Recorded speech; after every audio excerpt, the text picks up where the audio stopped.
Hey folks, welcome back. So recently we looked at some stuff from Cubicle 7, namely the Doctor Who RPG 2nd Edition starter set and core rulebook that I wasn't super pleased with, so I wanted to give them a better outing this time and show off something that I really like from Cubicle 7. And here we have the Warhammer Age of Sigmar roleplay Soulbound starter set. For now, I'm just going to say Soulbound because it's a mouthful otherwise. So this starter set, as with the Doctor Who one, comes in the kind of standard Cubicle 7 format as I described it. But the difference is this is a really good game. It's a ton of fun. If you're used to Warhammer Fantasy Roleplay, also produced lovingly by Cubicle 7, and they've done a wonderful job with 4th edition in my opinion, and we'll look at that stuff as well in the future. This game is very different. Warhammer Fantasy Roleplay is a D100 system. It's based on your characters being basically nobodies, sort of grinding it out in the crappier parts of the Empire and, being rat catchers and peasants and stuff like that. Whereas Age of Sigmar is the total opposite. You are big damn stupid heroes with huge swords and big axes and hammers, and you're fighting loads and loads of demons all the time. So it's kind of a power fantasy game. It's a lot of fun. It's just a wholly different concept. It's also using a D6 dice pool based system, which is really simple, quite elegant, easy to get into, yet all the characters and monsters capture the feel of the special abilities they have in the Age of Sigmar tabletop game. So it's really, really well done. I own most of the line for the role-playing game, so we'll also look at the core rulebook, the bestiary, the player option expansions, and the campaigns, and whatever else happens to come in along the way. But I thought, of course, what better place to start than the starter set. So you can see it's got some lovely art here on the front. Begin your perilous adventures in the mortal realms. It's a really dramatic and dynamic piece of artwork, which is fantastic, really sort of characteristic of the Warhammer setting. And again, it's got that lovely linen finish on the box. So there's a lot of text here. I'm not going to go through all of it, but they show you kind of an overview of the contents, which we'll see in a minute. So basically we get the Faltering Light, which is a 48-page adventure. So this is the kind of teach as you go style of starter set. And then we have the Brightspear City Guide, which is a 64-page guide to the city of Brightspear, unsurprisingly. So it has some strange and wonderful locations, unique characters, story hooks, and has 8 one-page adventure seeds set in Brightspear. So you can kind of pick up from where you left off in the Faltering Light and carry on with some adventure hooks introduced there. There's a general intro to the world of Warhammer Age of Sigmar as well. There's 5 gatefold pre-gen character sheets. There's 3 two-sided rules reference sheets with rules for test, combat, and spellcasting. A 2-sided sheet with a map of Brightspear on one side and the lands of Asperia on the other. And tokens for tracking Metal, Soulfire, and Doom, plus a set of 8 6-sided dice. And all for the low price of $29.99. You can get it for, I would say, about £22-23 here in the UK, depending on where you shop. So, very good value. So, let's take a look.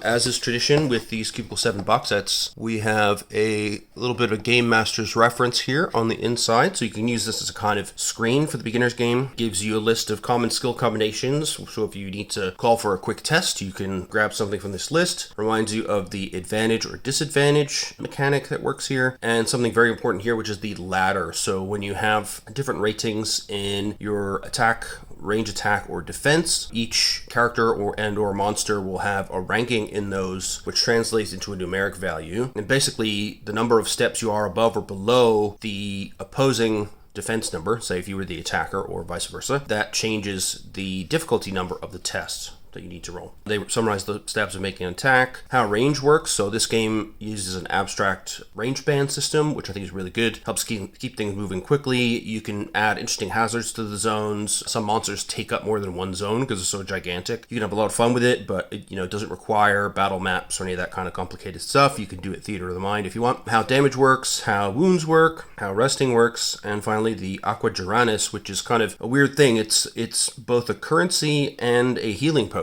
in the world of Soulbound. So 100 drops equals 10 files equals 1 sphere. 1 drop of Aqua Geranis restores 1 toughness. A file restores 10 toughness and removes 1 condition. And a whole sphere will restore all your toughness, remove all your conditions, and reduce the severity of a wound, which is pretty good. But that's also a bunch of money, so you have to kind of balance those things out.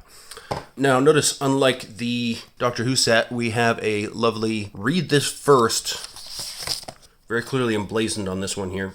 So if we pop this open, we can see that we've got the what's in the box summary, again with a little bit more detail. There's also a party sheet which when you are playing Soulbound, you have a separate sheet that covers party level resources. So Soulfire and Doom are two things that affect the entire party, and you track those as you go. And your party can also embark on endeavors, which are things that happen kind of on downtime between adventures. And you can do loads of different interesting stuff with the endeavors, and there's new ones added in a lot of the supplements as well. So it's a really cool aspect of the game. Tokens for all three of the meta currencies, if you like. Metal is one that is on an individual basis, and those you use to perform certain actions in combat, and some special talents that you have or spells may require you to spend metal to use them, but you regenerate one metal every turn. So then we have reference sheets and maps, and then we have a little summary of the Age of Sigmar. So it's a mythic fantasy setting where gods and monsters wage endless war in 8 near infinite realms. So this was kind of the replacement for the classic Warhammer fantasy game that came out to somewhat of a mixed reception, but as it has grown and changed, it seems to have gained a lot of fans, and I think the role-playing game being excellent certainly helped that as well. So the basic idea is that this endless war is taking place in 8 sort of different planes of existence, and there have been 3 major ages of history. The Age of Myth, where there were great empires and stuff; the Age of Chaos, when there was loads of blood and darkness and demons; and the Age of Sigmar, which is when the god king Sigmar returned with his Stormcast Eternals, who are kind of this setting's equivalent of the Space Marines from Warhammer 40k, if you like, but in a fantasy realm. Now on the brink of an age of death, the mortal realms need you. So the Soulbound, who are they? So in this game you play a party of people who are soulbound, and they're an ancient order from the Age of Myth, and these are heroes that have been tasked by the gods themselves with defending the mortal realms. They can be drawn from any species, any culture, and they come together to fight for the side of whichever god has brought them together. So they're chosen by the gods, and they're kind of linked together eternally, binding their souls until death. So then they can draw each other's essence and use these group resources like Doom and Soulfire. Then because of those special abilities that come with being a member of a soulbound party, you can do things that normal people can't do, as well as being just a generally awesome fighter and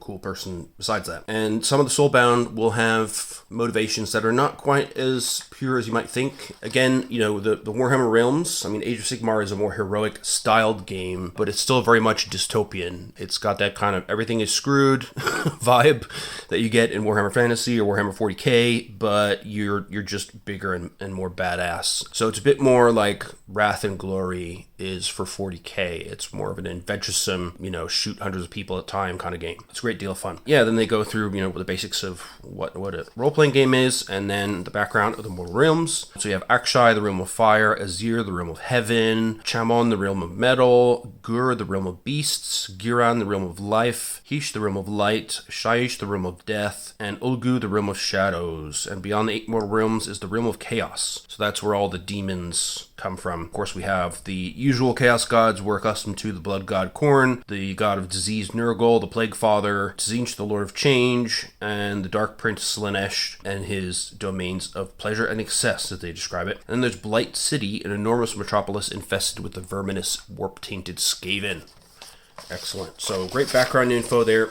And on the back, you have the party sheet. So you can keep your Soulfire tokens in this pool. Note your total Soulfire up there. You can give your party a name, which is kind of fun. And then it reminds you how to use Soulfire. So Soulfire is really powerful. It allows you to maximize successes. So when you roll a dice pool, everything counts as a 6. You don't even have to roll, basically. Or you can use it to re-roll as many dice as you like. You've already done a roll. You can use it to regain all the metal that you spent to your maximum. You can recover all your toughness. Toughness is kind of the HP that you kind of soak up damage before you start taking wounds. And so when your toughness goes to 0, you're not dead. You start taking wounds. If you take enough wounds, then you can get mortally wounded and die. So if you can regain all your toughness, that brings you back into the fight. Or you can cheat death. Basically spend a Soulfire and you will get rid of a mortally wounded condition. And then your party will also have short-term goals. You might have allies. They might have resources, which could be vials or files of Algorananis, things like that. Long-term goals, which could be, you know, trying to defeat the Lord of Death, Nagash, or whatever. Particular enemies that you have, rumors that you've heard for future quests, fears that you have within the group, and threats that the group's encountered. And then down here you have your Doom section. You start off the game, and the doom is kind of like the GM's way of telling you how shitty the world is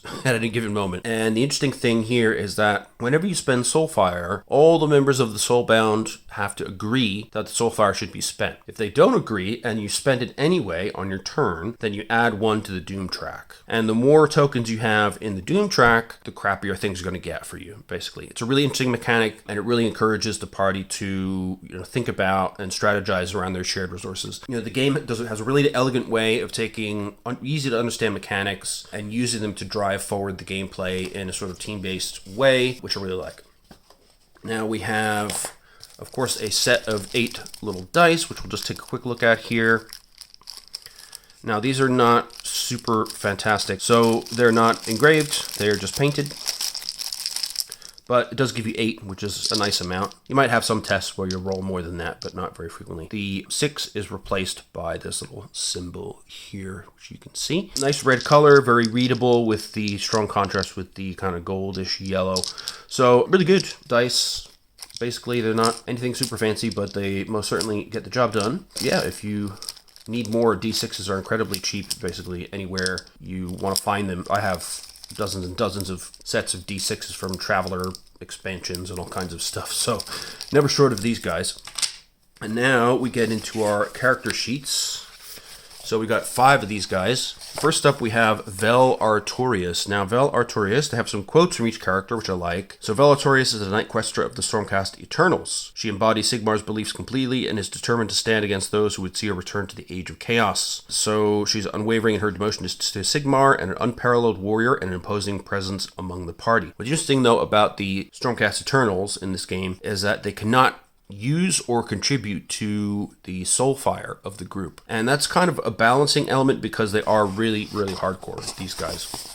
And now we look at the character sheet itself. We have some background on the character, ages, pronouns, species, distinguishing features. Nice close-up here, lovely portrait. She's 7 foot 5 inches tall and 282 pounds, 127.9 kilos, massive. She's got some goals here. And during play, if you achieve one of your goals, you gain 1 XP and the party recovers 1 soulfire. She also has some connections, some secrets, and she begins the game with a Questor Cloak, Sigmar at Warplate, Shield and Warblade, Pendant of the Hammers of Sigmar, and 65 drops of Aqua Garanis. And then we see the character sheet, which I absolutely love. The character sheets in this game, they're really well designed, really easy to read. These are particularly nicely set up for beginning players.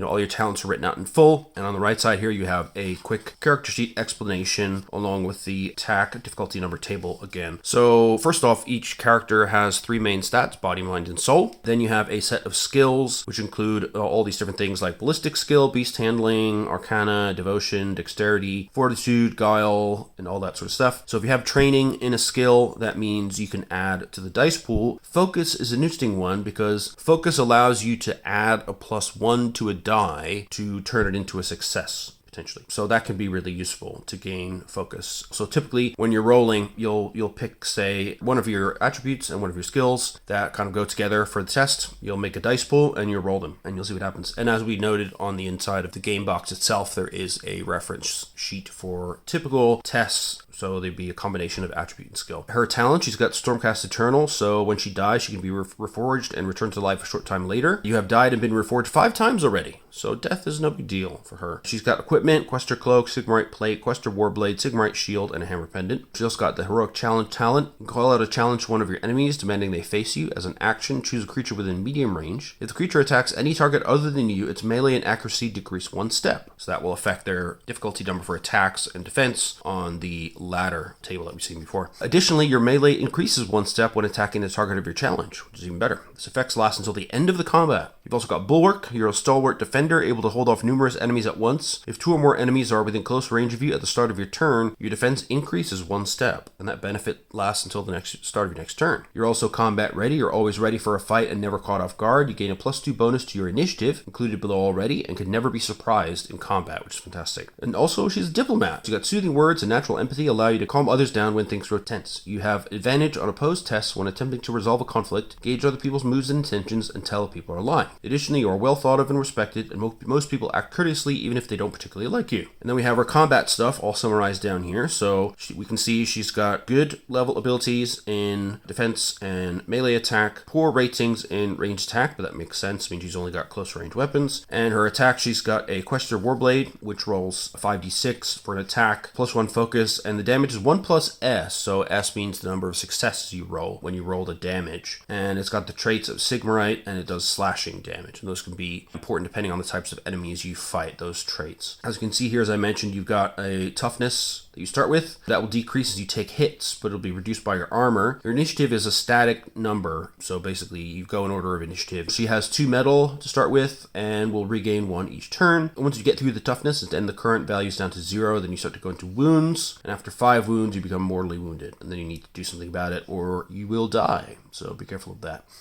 So yeah, that's the basic layout of the character sheet, and on the back we have another fantastic version of the image, really giving you a great feel for this character. You know, really fantastic art throughout this game. You'll see that in the main books as well. Next up, we have Malgra Daneson, so an Endrin Rigger of the Kharadron Overlords. Once responsible for the mighty Endrins that hold their people's skyships aloft, they're now a member of the Soulbound with a sacred duty to stand against chaos and death. They're most happy when their skills can be of use, either in combat, repairing equipment, or divining the lost secrets of the mortal realms. Unflinching in the face of danger, steady-handed Malgra enjoys it best when they're under pressure. So basically, this is the setting's equivalent of dwarves. They're super dedicated to making artifacts, heavy weaponry, and machinery. So she's got a variety of heavy weapons, and is best for those who want to do damage from either far away or close up, to save the day with their gear or skills, and to negotiate and get best deals for the party. And then we have, again, we can take a look at her sheet. So we've got all the details, the goals that can get 8 XP and Soulfire refreshes. We've got some connections, secrets, and gear and currency, which you can fill in here. So she starts with a lot of stuff: an ether rig with engine, aethermatic saw, argonaut armor, drill launcher, and rapid fire rivet gun, drill replacement head, warhammer, etheric grenade, but only 25 drops of aqua garanus in comparison. But she's got a higher initiative than our Sigmarite over there. We can see that the ballistic skill is substantially higher and has a focus as well. Malgra is going to be much better at ranged combat. Now, stats wise, she's only got 1 in soul, but she's got a lot of other abilities that can be useful. So she's Duarden, which is the name of dwarves in this setting. So she's automatically notoriously hard to kill. Your wound maximum increases by 2, which is included already. And she can do combat repairs. So you can repair an ally's damage armor in combat. The DN for the test depends on the rarity and type of armor and your familiarity with the material. So it gives you a list of how that works below. If you succeed, you restore 1 armor for each success up to the armor's original rating. This cannot increase armor above its maximum. Repairs last only until the end of combat, at which point any patch or pieces fall away or the armor becomes too painful to wear.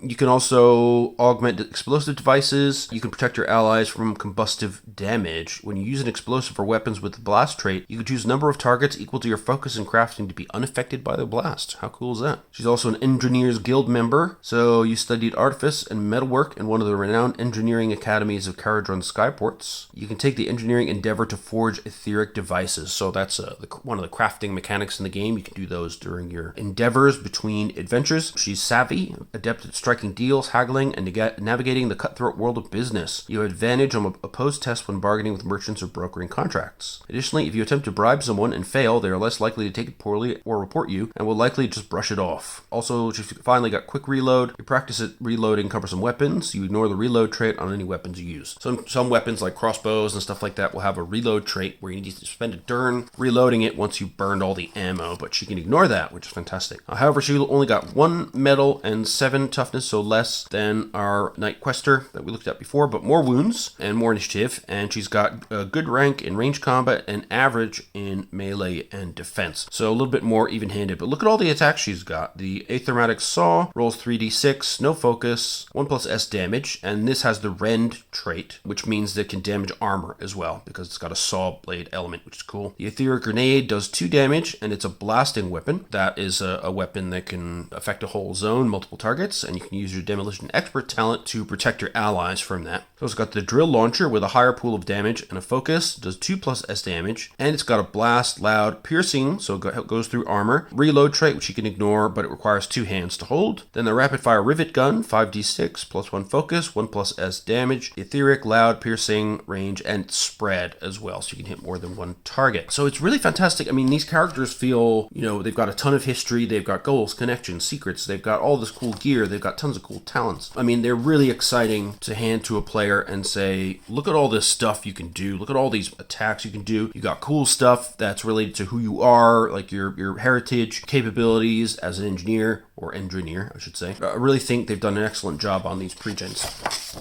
Once again on the back, we have the super badass portrait of Malgra Daneson, the Skyrigger. She's using her drill launcher there to blow somebody's ass up. Now we have Imran Silgar, I don't know, something.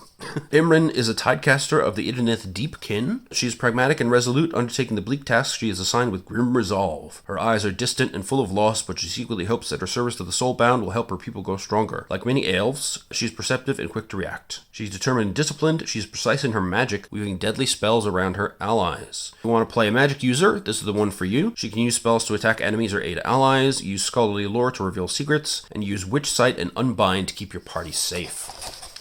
So, here she is, weaving some spells, as promised. 80 years old, which is nothing for an elf, elves, or however you say it, but they are elves, basically. Again, we've got some cool goals, connections, secrets, and stuff. She starts with a pelagic staff, Aether Cloak, Azure Scales, Elven Rune, which means water, 2 airtight scroll cases, and 200 drops of Aqua Garana, so she's a bit loaded. Very low body score, so not great in physical combat, but 4 in mind and 2 in soul, so definitely one for the spellcasting realms. And you can see as well in her combat abilities, really not great, or in melee and defense, and only average in range attack, but she's got a high initiative, low metal, low armor, middling toughness, 4 wounds, so she's a bit squishy. Her weapon is only the pelagic staff, which just rolls 1d6 and does 1+S crushing damage. It's really not that great, but look at all the spells she's got down here, right? So each spell has an appropriate DN. When you have a DN for a roll that you need to make, it'll be 2 numbers separated by a colon. So for example, Arcane Blast, the difficulty number that you need to roll on your D6, it's going to be 6. The number to the right is the number of those successes that you need. So for an Arcane Blast, you need to roll and get at least 1 6, and then the spell will come off. Target a whole zone at up to medium range. It has an instant duration, and each creature in the zone suffers 1 damage per success.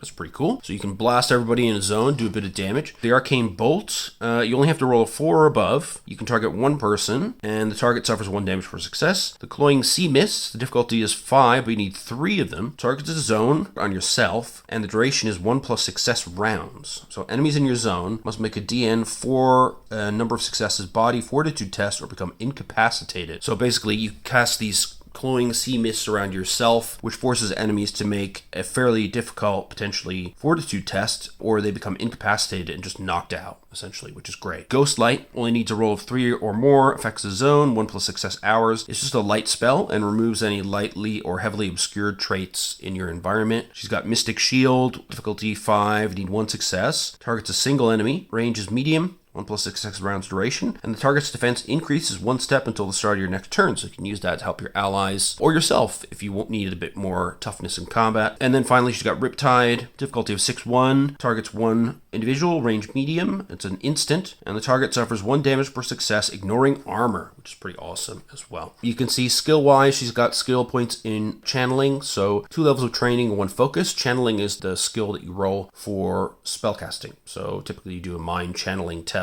And she also got a focus there as well, which gives her a +1 to throw in if she needs it. Now, talent-wise, she's got quite a few, so just being an elf, you have 2 XP to spend on any skill. In this case, they've already been spent on training 1 and focus 1 in awareness. Spellcasting, you've studied one of the lores of magic and are able to shape the arcane energy of the realms into powerful spells. As an action, you can cast one of the spells listed below, which we were looking at before. She's also an arcane discipline. You've learned to control and shape your most deadly spells to avoid your allies. When your spell targets a zone, you can choose a number of targets equal to your focus in channeling to be unaffected by the spell, which in this case is just 1. But, it's something. She's also a scholar. You've spent years studying a particular area of lore and knowledge. Chosen the mortal realms as your focus. You double the dice gained from training in lore for tests concerning the mortal realms and realm gates. Realm gates are how you get around between the 8 planes of existence, by the way. You also have Unbind. You have learned to quickly unravel the winds of magic and can unbind spells before they take effect. When a creature you can see within medium range casts a spell, you can spend a medal, one of your personal, which you only got 1. You can spend a medal to attempt to unbind it. Make a mind channeling test versus the casting difficulty of the spell being cast by the enemy. If you succeed, the spell is unbound and has no effect. So she's got a built-in anytime usage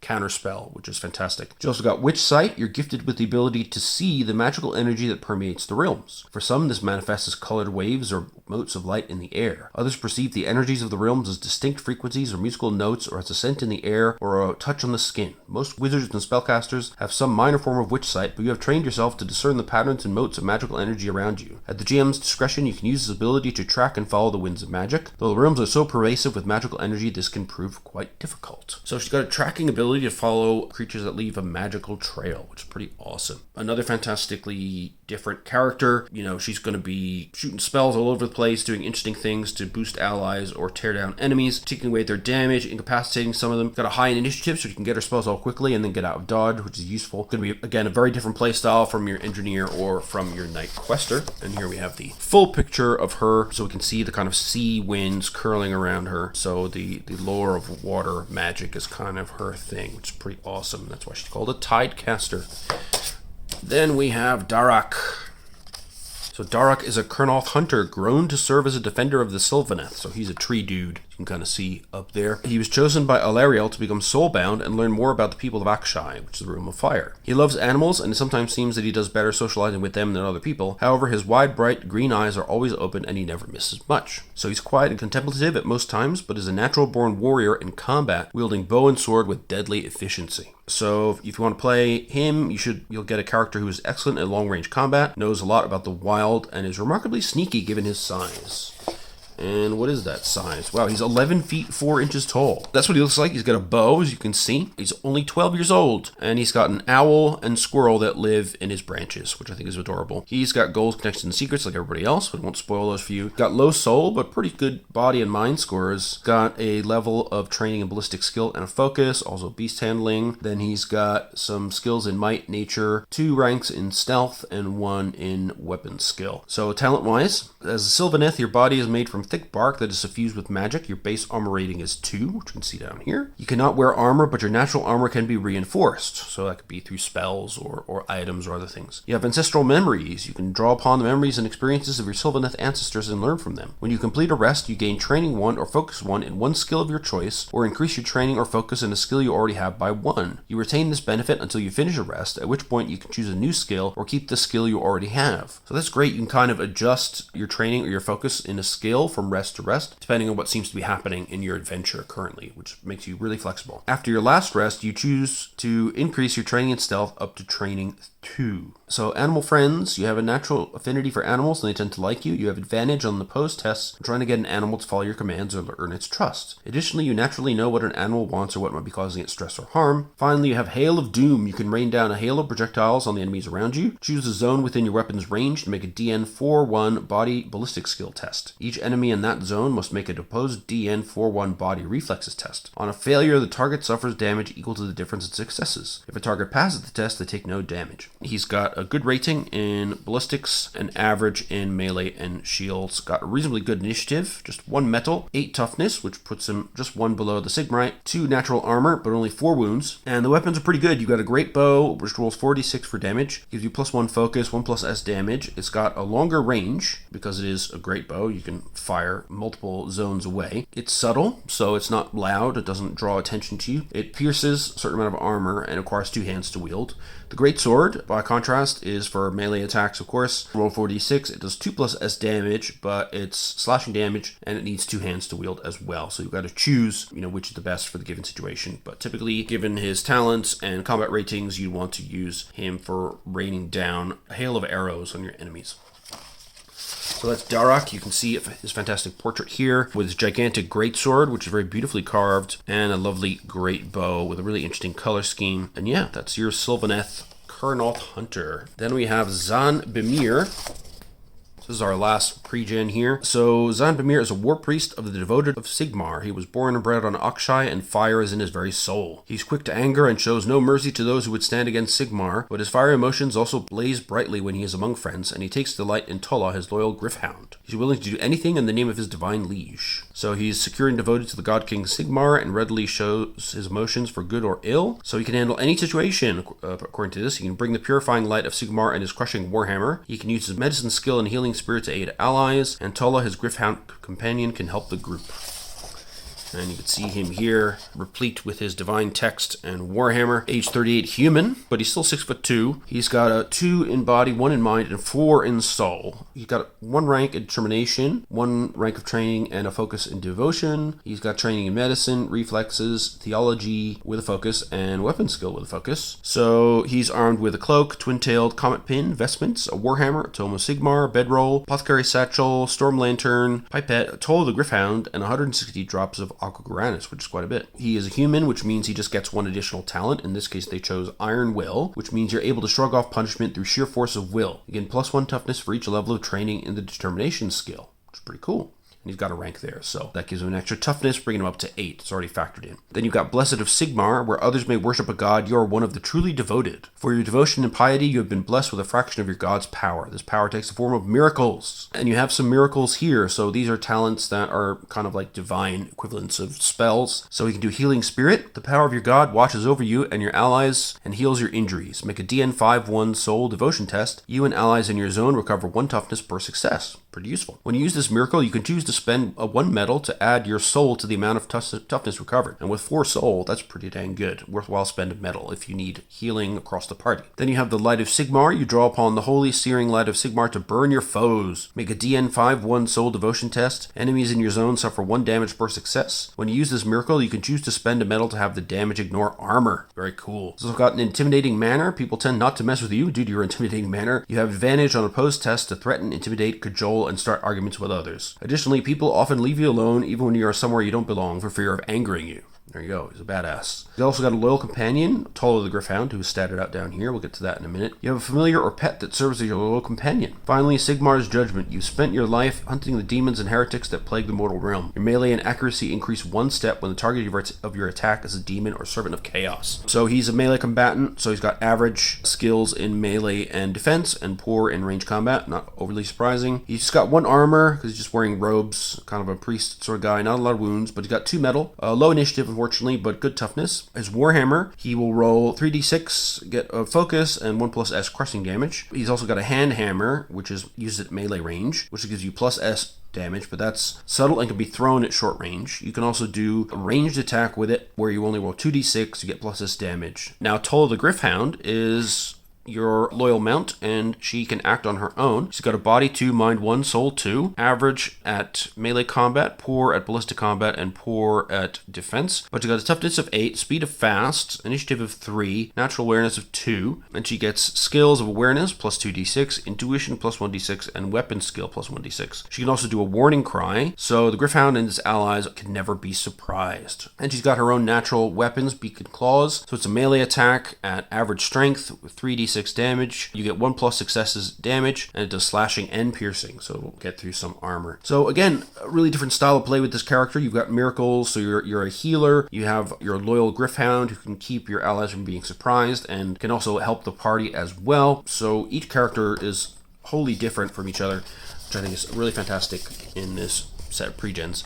And here's his wonderful character portrait on the back. You can see the whole of his Warhammer with some runic inscriptions on there. His eyes burning fierce with the fire of Akshai and his devotion to Sigmar. Very cool. And his devotional texts are actually chained to him, which is an extremely Warhammer thing to do. Now, finally, we get to the books, as is the house style of Cubicle 7. We get 2 main books here. We have the Faltering Light, which is the Adventure and Learn As You Go rulebook. And then we have a guide to Brightspear, and then we have our supplemental map and a few other bits and bobs, which we'll look at later. So the Faltering Light, sorry for the reflections there, but we have the same cover as on the outside of the box. It's really vibrant. As with all the Cubicle 7 starter sets I've had, the quality of printing is really nice. Everything really jumps off the page, is really vibrant. So we've got an intro, what is role-playing game, blah, blah, blah. Everybody knows this by now. If you're watching this channel, I expect you know what this means. A recap of what's in the box, and then the adventure. So the Faltering Light focuses on the Spear of Heaven, the highest structure in Brightspear, and essential focus of the Ori-like upper tier. At the base of the spear, deep in the Undercity, is a realm gate, a magic portal connecting 2 or more of the 8 mortal realms that has been dead since the days of the ancient arcanists known as the Agloraxians. The Soulbound are charged with exploring the Undercity and discovering how to reactivate the realm gate. But things are not so simple, of course. So there are forces of chaos in the Undercity. One of the main characters the party meets will be a traitor, and that'll be determined randomly, so no spoilers here. And there'll be monsters, there'll be all kinds of bad stuff going on down there. Of course, this is designed as a learn as you go. And then they give you some advice about what to do next. So So after this, you might want to read the Brightspear City Guide. So there's background info, some adventure guidelines for future adventures you can do, complete with new monsters, new adventure seeds and stuff like that. The core rulebook, which we'll look at in a future video, which is fantastic. There's lots more monsters, magic, and the complete rules for all that stuff. Loads more talents, loads more character archetypes. When you combine that with the additional Champions series of books, which cover additional types of soulbound troops, there are so many varieties of characters in this game that you can build. It's amazing. You can also use the free adventure Crash and Burn, which is a free download from the Cubicle 7 website, which also happens in Brightspear. You can also set off for Anvilgard to begin the Shadow and the Mist campaign, or other cities in the Great Parch, which is the region in general that you're working in. Cities of Flame is included with the GM screen and has 25 adventure outlines. So we'll look at that when we look at the core rulebook. And then finally, Shadows and the Mist, which I already alluded to, is 6 ready-to-play adventures and a complete guide to the city of Anvilgard. So this is a long-term campaign. It's a big chunky book of 256 pages. Loads of cool stuff in there. Here we go with the adventure. I'm just going to flip through and show you, as with other starter sets, they start you off easy. They teach you the mechanics behind a basic test. So what the DN is and how that works, which I've explained already. Start off with your first test is DN 4-1 Mind Lore. You need to roll 4 or above at least once to pass that test. This is what that means.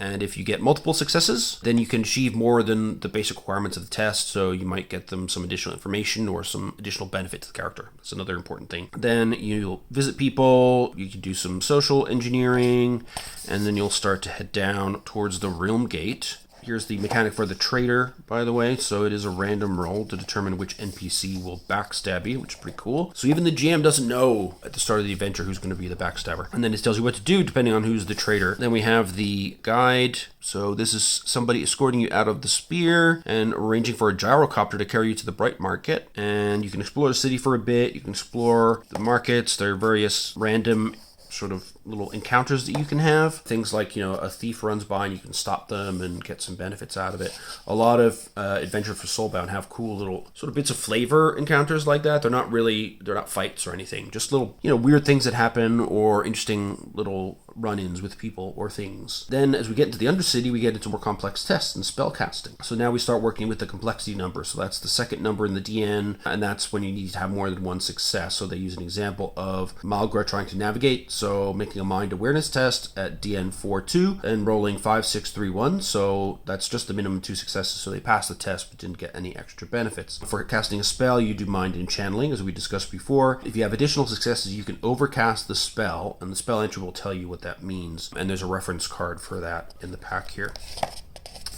Then we have the first combat. So talk about how initiative works and your basic things that you can do. So you can attack, dodge, you can assist an ally, you can improvise, so come up with an idea not listed here, and the GM will assign a role for you to do. And if you succeed, you can make some sort of change to the combat environment. Maybe, you make a zone less hazardous or create a hazard for the enemy or something like that. You can run from one zone to another, or you can use a talent, and the reference sheet has some more stuff that you can do. Then it goes through how you do your attacks. When you're in close range, you want to hit it with a melee weapon. You compare your melee to the target's defense, and you determine the DN using the chart that we saw earlier. Make a body weapon skill test against that difficulty, and then add your successes together plus whatever automatic damage from the weapon. Subtract the armor from the damage, and then any remaining damage reduces the toughness. If they have no toughness, then they will take wounds, and if they have no wounds left, then they are dead. And they go through some examples. Shooting is the same, but you're doing a body ballistic test, but otherwise it's identical. You succeed, add all of your successes together, plus any automatic damage from the weapon, subtract the armor, and then take it from the toughness, and then wounds. Ballistic weapons, however, also have a range, so you need to be mindful of that. Long range basically means you can shoot 2 zones away. Close range means you have to be right beside the target, which is not very ballistic. Short range is a target somewhere in your zone, and medium range is an adjacent zone.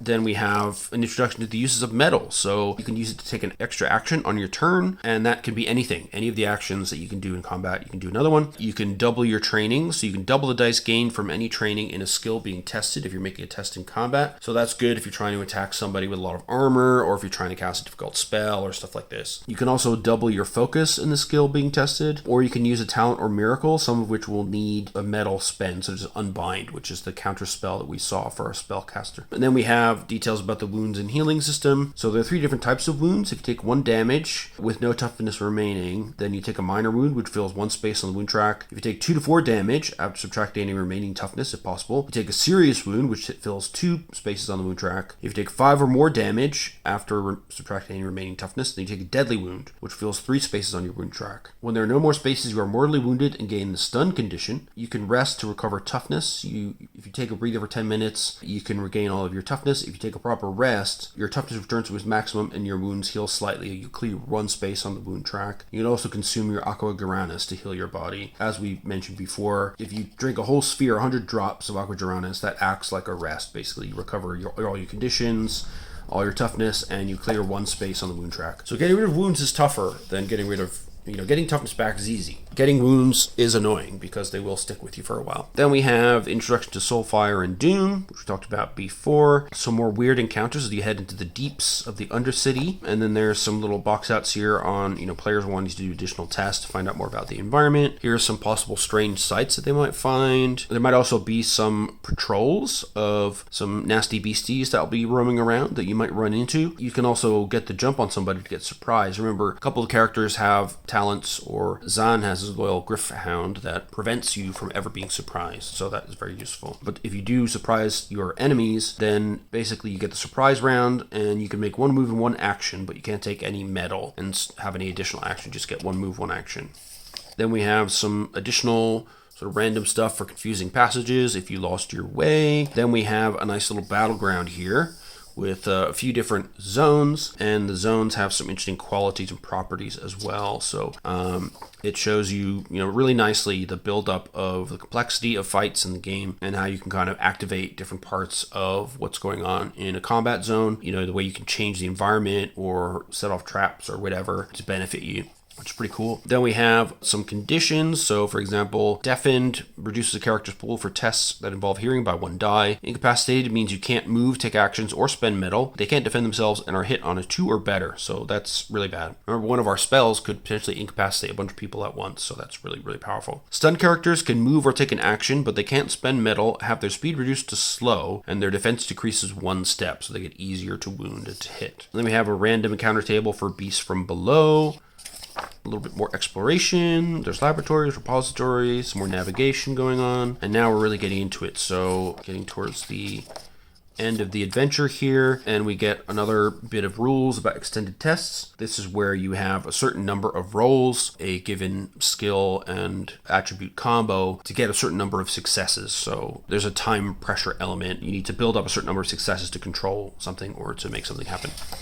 And then we have in the appendix our ally and enemy stat blocks. So this is the typical look of a stat block for an enemy or NPC in Soulbound. So you'll have their ratings for combat up top, their name, what type of being they are, their speed, initiative, natural awareness, and their skills, and then any special traits they have. So in this case, Ashira Khatri has Magneto Shield, which improves her defense to good, and Swift Boots, so she can move with lightning speed. She's got a Mind Bow Battery ranged attack and does piercing damage, and a forearm sword. Body of 3, Mind of 6, and Soul of 3. That's pretty hardcore. So these are your allies. And here we have, somebody corrupted by chaos, apparently. They got a load of spells, so watch out for that. And a Mind of 5 as well, plus channeling at plus 3, d6, which is pretty hardcore. Then we have Stormcast Eternal Secators, which are here. We've got Fire Hunters, Fine Worms, Boar Beetles, Pink Horrors, Blue Horrors, which are classic enemies from Slaanesh. Tzinch, sorry. We've got Kyric Acolytes, we've got Sangors, which are corrupted Chaos Warriors. We've got Sangor Shamans. We have the Lord of Change, which is a super huge Demon of Death. Definitely don't want to fight that. Body of 6, Mind of 9, Soul of 8, 46 toughness at 12 wounds, and extraordinary range combat. And then look at all this stuff. It can steal your spells. It's got Mastery of Magic. It can cast 1 billion spells. So yeah, watch out for that. And then we have some Undead as well. Legions of Nagash, which is a big part of the storyline of what's going on in Age of Sigmar Soulbound. We'll talk more about that when we look at the full rulebook. And on the back, we have a complete list of all the possible weapon and armor traits, which I won't go through now. Better for you to see that later on. The list of conditions: blinded, charmed, deafened, frightened, incapacitated, poisoned, prone, restrained, stunned, or unconscious. And the environment traits, which you can use to your advantage or disadvantage, as the case may be. So partial cover, total cover, difficult terrain, minor, major, and deadly hazards, interactive objects, obscured lightly or obscured heavily. If the zone is obscured heavily, then creatures are blinded. So yeah, it's a really, really nice adventure. There's loads of variety in the environment, and the way the combat steadily build up in complexity and allow you to use more and more of your characters is really clever and really introduce you to the system in a straightforward way. So now lastly, I'll quickly flick through this. This is the Brightspear City Guide. Again, I feel like this is a little bit in spoiler territory because exploring the city is one of the fun things you can do before and after this adventure, really. But it gives you loads of background on different groups and factions within the city, how the city is defended, the economy and trade, the currency, which of course is Aqua Duranus. Then we have certain places of interest, including key landmarks. Then we have goods and services you can buy in the city. That includes some basic weaponry, including pistols and rifles. So there are firearms available, but they are loud, as you can see. They will attract attention if you use them. Assorted stuff like coal, climbing gear, crowbars, ropes, that kind of stuff. Water skins, you can get food and drink, and lodging as well. All the costs are listed something D, which is drops of Aqua Duranus. Then we have the guide to Brightspear as a city, divided into a few different districts. Each one is described in detail. So the Spear of Heaven, we can see the entrance here, and that's where the adventure centers. We have these giant statues looking like Stormcast Eternals, even larger than normal size. Got gyroports. We catch gyrocopters to fly around, a bit like Dune style, I guess. Talks a little bit about festivals, holy days, Great Temple of Sigmar, the 12 Taps menu. So there's a fine establishment with barrels and vats of the finest and most unusual ales from across the mortal realms. There you go. Then there's a lower tier of the old city. There's some markets down there. You've got some places to hang out, some black spots, the Bleak Stockade, a prison that holds hundreds of prisoners. Got the Bright Warden Barracks, a university, an infirmary, foundling academies, the High Port. I mean, there's really fantastic imagery throughout. It really gives you a feel for this really high fantasy, fantastical place mixed with technology as well, which is a unique part of the setting. I mean, look at the grandeur of this place, the giant statues looming over everything. It's really quite something. So this is proper high fantasy, superheroic madness.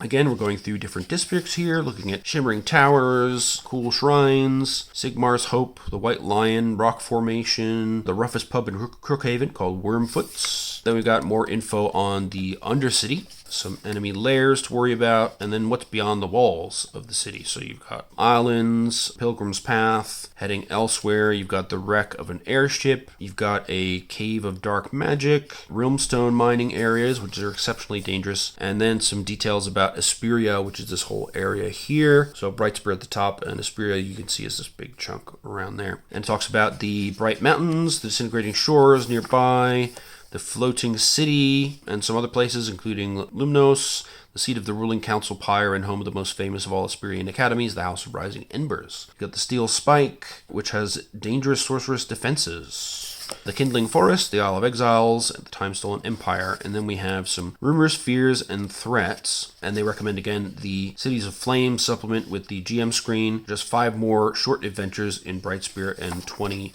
further adventure seeds for other cities. So we've got some stat blocks here for everyday elves and mortal humans. We've got some disciples of Tzinch. Here's a Magister. We've got Gloomspite Gits. So we got some grots and goblins roaming around as well. And here we have a Maw Crusher, an enormous beast. It's a massive brutish wyvern, basically, that can fly. Really great at chomping you. Got lots of toughness, natural armor of 3, and it can damage you with the strength of its roar, which is pretty awesome. It's got mighty fists and a lashing tail, body of 7. Then they talk about how to fly around to get places. The Legions of Nagash. So these are undead that you need to deal with. So Nagash is the Lord of Death, and he is trying to wage war on the mortal realms, and he unleashed what was called the Necroquake that tore through the mortal realms and led to the undead popping up all over the place. So that's a big part of the setting as well. We got some Skaven. These are, of course, classic Warhammer Fantasy guys as well. This is a Rat Ogre, a large Skaven champion. So he is real tough, and he's great at close combat. Got Bladed Fists, 1+S damage. Teeth or Claws, 1+S damage, piercing or slashing. And he's got a Warp Fire gun as well, which can poison you. That's pretty rough. And then we got Scions of the Flame. So these are mortals corrupted by chaos, and they are nefarious cultists to the ruinous powers. There you go. And they're immune to damage from intense heat and flames, including magical flames. And we got some Slaves to Darkness. So see, there's some more corrupted people. Baldana, Voice of the Storm. So she is more of a leader type, a savage duelist, calls for people to slaughter, spurring them into an all-out rage. And then we have Dark Oath Marauders, and they cannot be frightened if they're in the same zone as the champion, namely Voice of the Storm. If there are no other Dark Oath Marauders in their zone, they also increase their melee 1 step and deal +1 extra damage. So they fight until the very last with their greatest strength. And there you go. That's a brief look at the city of Brightspear. And now finally, we'll look at the extra little bits and bobs. We've got some reference sheets and tokens. So you have a reproduction of the map of the Great Parch region on the inside cover of the box as well. So Asperia and Brightspear are where we're dealing with right now, but you can see there's loads more locations. Anvilgard is where the big campaign is set that I mentioned before. We've got some of the other locations that were briefly mentioned and have a bit more detail in the GM's kit, and of course are detailed in further supplements as well. And this is just one of the mortal realms. There are 8 of them, remember, so there's a lot going on. So here we have a zoomed in map. So we get a little more detail on Asperia, the Lucid Coast, the Vociferous Delta, Passion's Gate, the Agloraxian Citadels, Disintegrating Shores. So basically the key locations that were mentioned in the guide to Brightspear, and then some nearby places that you could adventure in as well. On the flip side, we have a map of the city of Brightspear itself. So there are different realm gates scattered about, and then the different districts are laid out in the legend here. So as you go through, your player characters can discover the landmarks, interesting parts of each of those districts and what they hold for adventurers. Then you've got your sets of tokens. So you have, I'm assuming these are metal because there are more of them. These will be Soulfire. Whoops, got a bit overexcited there. And then these will be Doom as well. So remember that if you want to use Soulfire and your Soulbound teammates disagree, you increase the Doom track, which will cause you trouble as your enemies get stronger. Then we have some reference sheets, so reference for spellcasting, how you can cast it, the fact that you can be affected by different spells at the same time and not the same spell more than once. Characters can help each other with casting. If you're in a realm aligned with your lore of magic, you get an additional die on your roll. And then how the spell listings work and the price of failure. So if you fail, roll the d6s equal to the difference in the complexity of the spell and the number of successes on your channeling test. And depending on the results you get, you can get some bad things. 1d6 damage. A spell cast but does the opposite of what it was supposed to. You can be incapacitated, you can fall unconscious, you can suffer wounds directly, or you can summon an endless spell inadvertently and become mortally wounded. And then your party has to deal with an endless spell, which is a really horrible thing. So here we have the basic spells that are in this set. There are many, many more, of course, in the full game. This is just a basic assortment. So you got your etheric armor, and here you can see the overcast mechanic. So, you get additional rounds of duration for additional successes, or +1 armor per 2 additional successes for etheric armor. For arcane blast, you get +1 damage per additional success, etc. So it's pretty straightforward stuff. Then the endless spell. So it's a blazing skull that scorches its way across the land. It's called the Burning Head. You choose a zone within long range. Any creature in that zone, when the Burning Head is cast, must make a DN 5/6 body fortitude test. Got to get 6 successes. That's a lot. If you succeed, you take 5 damage, 6 if you're an Akshay, which you are in the adventure. If you fail, you're consumed by flames and destroyed. If the target has wounds, they don't die, but their toughness is reduced to 0 and they become mortally wounded. The target fills any remaining spaces on their wound track. The zone the Burning Head occupies is filled with flames and becomes a deadly hazard, and each adjacent zone becomes a major hazard. At the start of your next turn, you must make a DN 6/6 mind channeling test to maintain control. On a success, you can choose to move the head into an adjacent zone or keep it where it is. On a failure, you lose control, and the Burning Head moves to an adjacent zone with the most living creatures. So yeah, it's bad stuff. Summoning an endless spell could kill your whole party, so try not to do that. Yeah, so that's the spell reference sheet.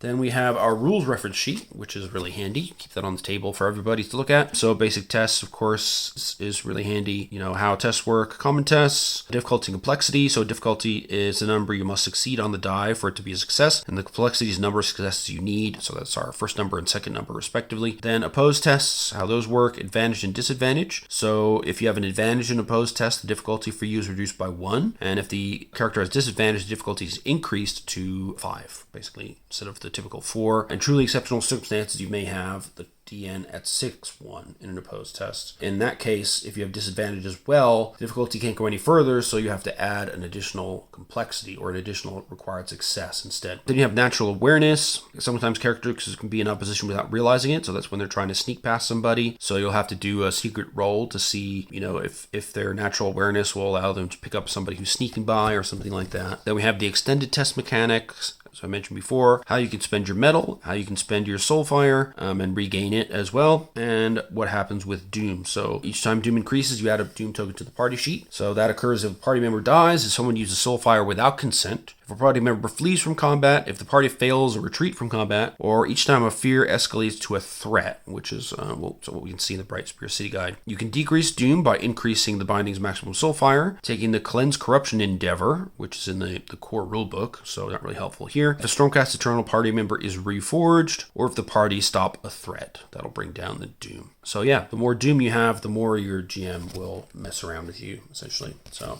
watch out for that.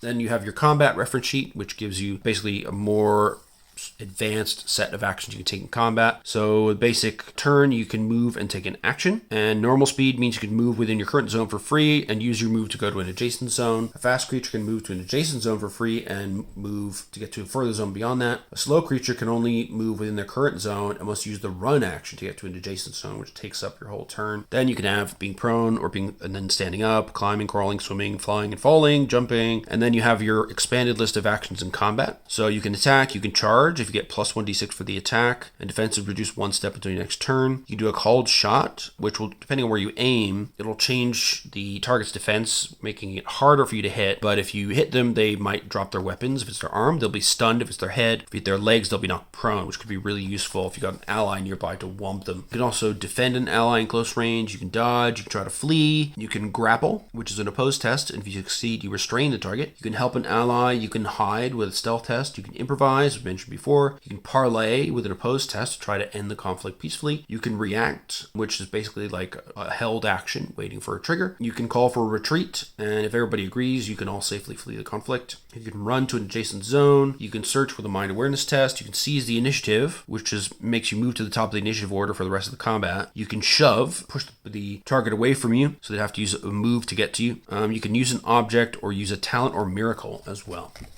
Then we have some more info on zones, range, the basic turn order, and again, how you make an attack, different types of damage and wounds, what to do when you're mortally wounded. Now you can help somebody. And then if you want to, you can do a last stand, which is awesome. If you're mortally wounded, you can declare a last stand. So you remove any conditions you have. Your metal refills to maximum. You're immune to all damage. Your melee and accuracy increase 1 step, and your damage, including from spells and miracles, ignores armor. And when your turn ends, you then die. Instead of increasing doom, the binding soulfire refills to its maximum as your allies are bolstered by your heroic sacrifice. And that's really, really cool. So yeah, you can see this game is all about just being huge and awesome. All the pre-gen characters are great. I strongly recommend the starter set as a great intro. The pre-gens give really good examples of different types of characters you can play. Of course, in the main rulebook, there are many more, which we'll look at a future date. And if you want to get more down in the dirt in a alternate version of Warhammer Fantasy, then of course you have the Warhammer Fantasy roleplay line, which, as I mentioned, is kind of Cubicle 7's main baby. So there you go. That is the Age of Sigmar starter set, which I hope you'll agree is really, really well done. It's a fantastic game. I really like everything about it. Basically, there is a bit of lore to get used to when you first get into it. You know, who are these Stormcast guys? What's Sigmar? What are the realms? All that sort of stuff. But you get used to it pretty quick. And the starter set does a great job of introducing you to the setting via the medium of the city of Brightspear. And from there, you can then move on to all sorts of other exciting places in the realms. Since your adventure is to open a realm gate, you can actually use that to even travel to other parts of the mortal realms if you want to. So that's pretty awesome. After giving Cubicle 7 a hard time for Doctor Who, I thought it was only fair to show off one of their lines that I love, and that is definitely Soulbound. So if you're into high fantasy and you really want to beat up loads of dudes at once, or take your Warhammer to the face of large demons of chaos, this is the game for you. It rewards teamwork, and there's loads of cool stuff you can do in combat, and yet still it's really easy to pick up and play. The mechanics are really elegant, and I think it's a fantastic piece of design work from the developers. So I look forward to showing you the rest of the line in the future. In the meantime, let me know what you thought of the video. Please leave comments and subscribe just to keep me motivated, if nothing else. I really appreciate you coming by and watching these videos as always. Let me know if you're a Soulbound player, what you think of the starter set, or what you think of the line as a whole and what's coming down the pipeline. I think we got Ulfenkarn coming out next, supplement-wise. I hope to see you in the next video where we'll look at some more Soulbound stuff most likely. So until then, take care, stay healthy, and see you all soon. All right, bye-bye.